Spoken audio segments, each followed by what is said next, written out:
How do you turn around a completely broken organization? In 1983, Bill Parcells inherited a New York Giants team that hadn't won a playoff game in 20 years, had players who expected to lose, in a culture where mediocrity was acceptable. 4 years later, the Giants were Super Bowl champions. Then Parcells did it again with the Patriots, then the Jets, then the Cowboys. Four different franchises, same systematic approach to turning around struggling organizations in the most competitive of environments. What Parcells mastered wasn't just coaching football, it was the tough work of turning around a team. He developed a proven formula that transforms losing cultures into championship organizations. Welcome to the highest level. I'm Coach Evan, and I study what separates legendary leaders from everyone else. Today, we're breaking down Bill Parcells' turnaround formula, the systematic approach to organizational transformation that works in any broken environment. By the end of this case study, you'll have 5 proven principles that create rapid turnarounds in dysfunctional organizations, whether you're inheriting a failing company or leading a major transformation. Let's dive in. First, let's understand what makes Parcells unique. While other great coaches maintain successful cultures, Parcells specialized in transformation. He took organizations where losing was normal and made winning inevitable. His challenge mirrors exactly what you face in business. How do you establish authority in an environment that resists change? How do you confront dysfunction without destroying morale? How do you build confidence when people are used to failure? How do you know who to keep and who to replace? This isn't theoretical. Harvard Business Review studied Parcells' methodology and identified core principles that drive successful organizational turnarounds. These principles work because they address the root causes of dysfunction: lack of leadership credibility, avoidance of hard truths, absence of winning momentum, wrong people in key positions, and wasted energy on uncontrollable factors. Parcells proved these principles across 4 different organizations at the highest levels with the same systematic results. The Bill Parcells turnaround formula: 5 principles that transform any dysfunctional organization. Principle 1: impose your leadership. Most turnaround attempts fail because leaders assume they have authority just because they have a title. Parcells understood that in dysfunctional organizations, you must earn the right to lead before you can actually lead. Here's how he approached it. From day one, Parcells made it clear that he was in charge and things were going to change. He didn't ask permission or seek consensus. He imposed his will on the organization. His philosophy was direct. Parcells said, "You have to establish credibility as a leader before you can lead. And the only way to establish credibility is through your actions, not your words." After struggling through a 3-12-1 record in his first season as the New York Giants head coach, Parcells knew he had nothing to lose and decided he was going to do things his way heading into the second season. On the first day of training camp, he told everyone that losing would no longer be tolerated. Players who were contributing to the team's weak performance would be given a chance to change, and if they didn't change, they'd be gone. It was a tough message, but he balanced it with a more positive one. He told them what he thought a team is all about: achievement. Of course, players could make a lot of money in football, but the only permanent value of work lies in achievement, and that only comes from relentless effort and commitment. Parcells emphasized that it wasn't going to be easy, but at the end of the day, achievement would be the most important thing they would take home with them. The message was clear. The culture of accepting mediocrity was over, and a new standard of excellence was beginning. Parcells said, "Taking charge means taking charge. You can't be tentative about it. You can't worry about whether people like you. If I did my job well, the players would respect me, and that's all you need." Now, why does this matter for your leadership? In dysfunctional organizations, people are used to weak leadership and inconsistent expectations. They'll test you immediately. The tactical takeaway: Establish your authority through decisive action in your first critical moments. Don't wait for respect to be given. Earn it by demonstrating strength and consistency. This is exactly what I see missing in failed turnarounds. Leaders who try and be liked before they establish credibility. Parcells understood that respect comes first, relationships come later. The key takeaway here: establish authority through decisive action, not consensus. Principle 2: the power of confrontation. Here's what most leaders get wrong about organizational change: they avoid difficult conversations, hoping that problems will solve themselves. Parcells knew that dysfunction thrives in environments where the truth isn't spoken directly. His approach was systematic. He said, I like confrontation. It clears the air. I don't want or need coaches who are players' best friends. I want coaches who are demanding, who can make a player better and take him where he doesn't want to go by himself. But here's the key insight: Parcells didn't confront people to be difficult, he confronted problems to create solutions. Here's how this worked in practice. Parcells would identify the sources of dysfunction, whether it was a poor effort, bad attitudes, or wrong behaviors, and address them immediately and directly. His method had three components. First, be honest with people about their performance, brutally honest. Second, tell them in the clearest possible terms what they were doing wrong. And third, if they didn't want to listen, they didn't belong on the team. Parcells said, the only way to change people is to tell them in the clearest possible terms what they're doing wrong. And if they don't want to listen, they don't belong on the team. He also understood the power of positive confrontation. When he saw something done right, he praised it immediately and publicly. Confrontation wasn't just about problems, it was about establishing clear standards for both failure and successes. Now, why does this matter for your leadership? Most organizations accumulate dysfunction because problems are discussed privately, diplomatically, or not at all. The tactical takeaway: address problems immediately and directly. Make your standards clear through both criticism and praise. Create an environment where the truth is spoken, not avoided. This is the difference between transformation and stagnation: the courage to confront reality when it's uncomfortable. Parcells understood that confrontation without compassion creates enemies, but compassion without confrontation enables dysfunction. The key takeaway here: address problems immediately and directly. Principle 3: success breeds success. This might be Parcells' most psychologically sophisticated principle. He understood that people in losing organizations don't just lack skills, they lack confidence. And confidence can't be given through speeches, it has to be built through achievement. Parcells' philosophy was clear: confidence is born only of demonstrated ability. This may sound like a catch-22, but it's important to remember that even small successes can be extremely powerful in helping people believe that they have the ability to win games. Here's how he approached it systematically. Instead of promising future success, Parcells created immediate opportunities for his teams to experience winning. He would set small, achievable goals that built momentum towards larger objectives.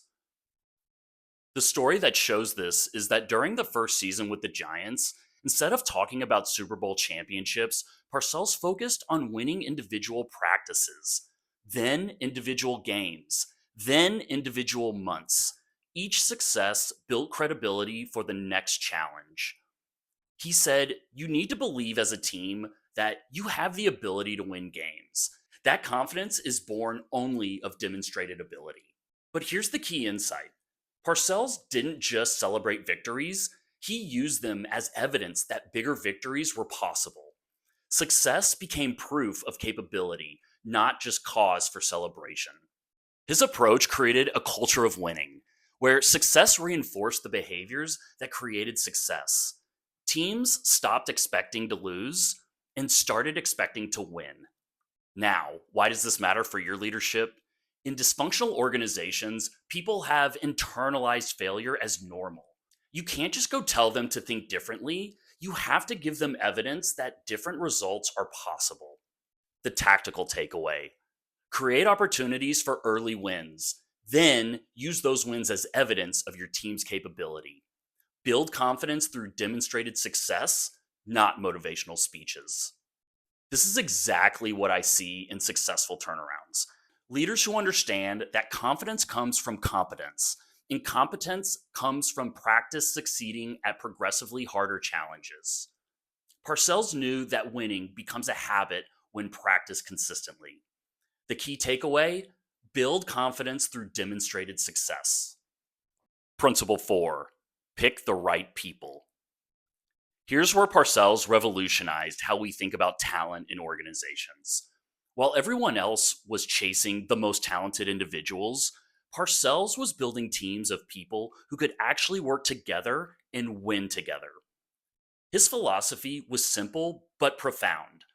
He said, I'm not trying to get the best 53. I want the right 53. Individuals go to Pro Bowls, teams win championships, and we're in the championship winning business. But what made someone right for Parcells? The Harvard Business Review reveals the criteria. He wanted players who could accept coaching, handle tough situations, and put team success above personal statistics. Here's how he evaluated this. One critical question Parcells' staff asked with every prospect was, can this player handle tough coaching? They wanted to know if someone could take direct feedback and criticism without falling apart and becoming defensive.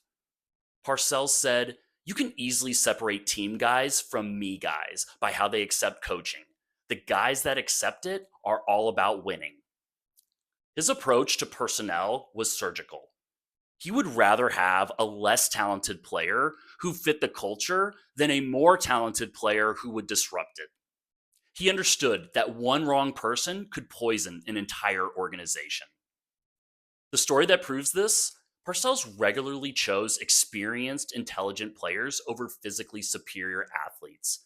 He valued character, coachability, and mental toughness over raw talent because those traits were predictive of performance under pressure. He also had zero tolerance for players who couldn't handle his direct communication style. If someone pushed back against coaching or became negative in the locker room, they were gone, regardless of their ability. Now, why does this matter for your leadership? Most hiring decisions optimize for individual credentials rather than culture fit and coachability. The tactical takeaway: hire for character and coachability first, talent second. One person who can't accept feedback or disrupts team chemistry will undermine your entire transformation effort. Parcells knew individuals go to Pro Bowls, teams win championships. The key takeaway: championship teams aren't built with the best players, they're built with the right ones. Principle 5: nobody cares. Control what you can control. This might be Parcells' most powerful principle, and it came from a conversation that defined his entire approach to leadership under pressure. Here's the story. Early in his head coaching career, Parcells' Giants teams were devastated by injuries. He worried constantly about how they could possibly win without their best players. When his mentor Al Davis called to check in on him, Parcells explained his injury problems. Davis' response was brutal yet perfect. Bill, nobody cares. Just coach your team. That became Parcells' leadership philosophy for every challenge he faced. Nobody cares, meaning it's best to spend zero time on what you could have done and all of your time on what you might do. This wasn't callousness, it was clarity. When things go wrong in your organization, nobody cares about your excuses. The press doesn't care, investors don't care, your board doesn't care, your employees don't care. They care about results. Parcells applied this systematically. Instead of lamenting the talent he didn't have, he maximized the talent he did have. Instead of complaining about circumstances, he adapted his strategy to work within constraints. Instead of making excuses about why things were difficult, he found ways to succeed anyway. His approach created what he called a solutions focused culture, where energy was channeled towards influence rather than circumstances. Problems became challenges to solve, not reasons to accept failure. Now, why does this matter for your leadership? Most failing organizations waste enormous mental energy on factors they cannot control: market conditions, competitor actions, regulatory changes, while ignoring factors that they can directly influence. The tactical takeaway: audit where your team spends its mental energy. Redirect focus from uncontrollable factors to actions you can take with current resources. Create a culture where nobody cares about your constraints becomes the standard for solution finding. This is what separates turnaround specialists from excuse makers: the discipline to channel energy towards influence rather than circumstances. Parcells understood that champions find ways to win with the hand that they're dealt, not the hand they wish they had. The key takeaway: channel energy towards influence, not circumstances. Now, here's how all five principles work together in practice. Look at what Parcells did with the New York Giants from 1983 to 1987. This is the turnaround formula creating systematic transformation. You had impose your leadership. Parcells immediately established that he was in charge. Players quickly learned that the old ways of operating were over and the new standards were non negotiable. You had the power of confrontation. He addressed every problem directly and immediately. Poor effort, bad attitudes, and wrong behaviors, everything was confronted and corrected rather than ignored or managed diplomatically. You had success breed success. Instead of promising championships, Parcells created small wins that built towards bigger wins. Each victory became evidence that the next victory was possible. There was picking the right people. Parcells systematically replaced players who couldn't handle his coaching style with players who thrived under direct leadership and put team success first. And lastly, nobody cares. Control what you can control. When injuries and setbacks or circumstances created challenges, the team focused on maximizing their current resources rather than lamenting their constraints. Notice the sequence. Leadership authority enabled honest confrontation.